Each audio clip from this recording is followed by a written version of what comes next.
Shalom, pada saat ini saya akan membawa sebuah video berupa materi untuk memenuhi tugas ujian akhir semester. Untuk itu saya akan memperkenalkan nama saya Iwan Dani Wanimbo dengan NIM 220102.011. Program studi Pendidikan Kristen Anak Usia Dini. Mata kuliah pada saat ini Pendidikan Anti Korupsi, dan dosen pengampu pada mata kuliah ini adalah Devis Pinontoan MPD. Judul yang diberikan kepada saya tentang gratifikasi. Baik, pada saat ini kita akan masuk dalam materi. Pengertian gratifikasi menurut Undang-Undang Nomor 31/1999, Undang-Undang Nomor 20 Tahun 2001, menjelaskan pasal 12B ayat 1, gratifikasi adalah pemberian dalam arti luas, yakni meliputi pemberian uang, barang, rabat, komisi, pinjaman tanpa bunga, tiket perjalanan, fasilitas penginapan, perjalanan wisata dan pengobatan cuma-cuma, dan fasilitas lainnya. Kita akan bahas yang kedua tentang jenis-jenis gratifikasi. Jenis-jenis gratifikasi ada beberapa contoh umum dari jenis-jenis gratifikasi. Yang pertama, uang tunai atau pemberian uang tunai sebagai bentuk imbalan atau suap kepada seseorang yang memiliki kewenangan atau jabatan tertentu. Uang tunai dapat diberikan secara langsung atau melalui transfer ke rekening bank. Yang kedua, barang berharga.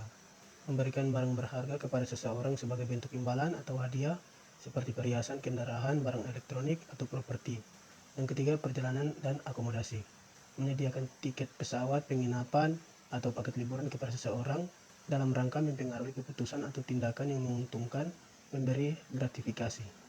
Yang keempat, fasilitas khusus. Memberikan fasilitas khusus kepada seseorang seperti ke klub atau hiburan inklusif, kursi VIP dalam acara, atau layanan mewah. 5. Layanan pribadi. Menyediakan layanan pribadi pada individu yang jabatan atau kewenangan seperti pelayanan pribadi, pengasuh anak, atau pengemudi pribadi. Yang keenam, saham atau investasi. Memberikan saham atau investasi kepada individu dengan wewenang atau jabatan yang relevan dengan harapan mendapatkan pengaruh atas perlakuan khusus dan dalam keputusan bisnis. Yang ketujuh, pendidikan atau beasiswa. Memberikan kesempatan pendidikan atau beasiswa kepada individu atau anggota keluarganya sebagai bentuk pengaruh atau imbalan untuk keuntungan tertentu. Yang kedelapan, donasi atau kontribusi.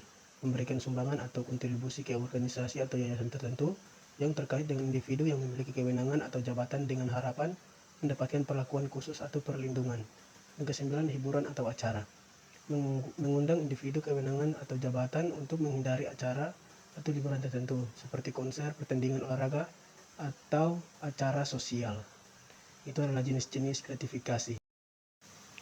Yang berikut kita bisa melihat contoh, ada gambar seperti ini dari seseorang yang memiliki jabatan tinggi seperti direktur.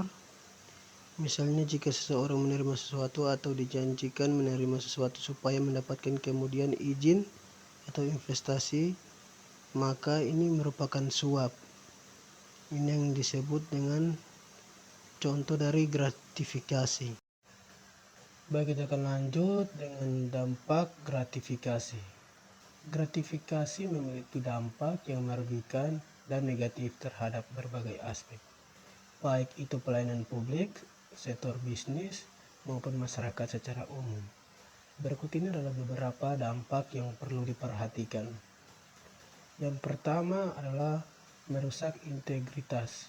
Gratifikasi dapat merusak integritas individu yang menerima maupun memberi gratifikasi. Tindakan ini melibatkan pelanggaran etika dan kejujuran yang berpotensi merusak reputasi dan kepercayaan publik terhadap individu, lembaga, atau sistem yang terlibat. Yang kedua, penurunan kualitas pelayanan publik. Gratifikasi pihak yang berwenang dapat pelayanan publik dapat mengakibatkan penurunan kualitas dan efisien. Pelayanan yang seharusnya berdasarkan pada kepentingan publik, keputusan yang diambil mungkin tidak berdasarkan pertimbangan objektif, melainkan didorongkan oleh imbalan yang diterima. Yang berikut, yang ketiga, ketidakadilan. Gratifikasi menciptakan ketidakadilan dalam sistem yang seharusnya berjalan dengan prinsip keadilan dan kesetaraan. Pemberian imbalan kepada individu yang kewenangan tertentu dapat menghasilkan perilaku yang tidak adil kepada pihak lain yang tidak mampu memberikan gratifikasi. Yang berikut, yang keenam, merugikan bisnis sehat. Gratifikasi dalam konteks bisnis yang menyebabkan perusahaan yang berkinerja baik terpinggirkan oleh pesaing yang memberikan suap atau hadiah kepada pihak yang berwenang. Hal ini melanggar prinsip persaingan yang sehat dan dapat merugikan pertumbuhan dan perkembangan bisnis yang adil. Yang berikut, merosotnya kepercayaan publik. Ketika kasus gratifikasi terungkap, kepercayaan publik terhadap lembaga pemerintah dan sistem secara keseluruhan dapat terkikis. Hal ini berdampak negatif dan pada kestabilan politik dan sosial, serta memperburuk citra negara di mata masyarakat internasional. Yang berikut, kerugian ekonomi. Praktik gratifikasi menyebabkan alokasi sumber daya yang tidak efisien atau tidak optimal, agar publik dan dana perusahaan dapat disalahgunakan atau dialokasikan secara tidak tepat, mengurangi efektivitas dan efisien penggunaan sumber daya yang seharusnya untuk kepentingan publik atau bisnis. Pemiskinan masyarakat. Praktik gratifikasi dapat memperkuat kesenjangan sosial dan ekonomi. Sumber daya yang seharusnya digunakan untuk memperbaiki infrastruktur pelayanan publik dan program pengentasan kemiskinan bisa teralihkan ke penerima gratifikasi, sedangkan masyarakat yang lebih miskin tidak mendapatkan manfaat yang seharusnya. Adapun upaya-upaya pemberantasan gratifikasi dalam regulasi dan undang-undang terkait gratifikasi.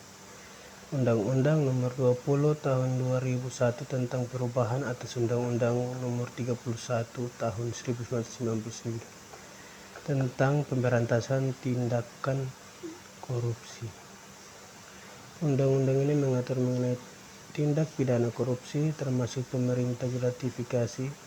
Undang-undang ini menjelaskan tentang larangan menerima atau meminta gratifikasi, serta sanksi yang diberikan bagi pelanggaran. Undang-Undang Nomor 30 Tahun 2002 tentang Komisi Pemberantasan Tindak Pidana Korupsi.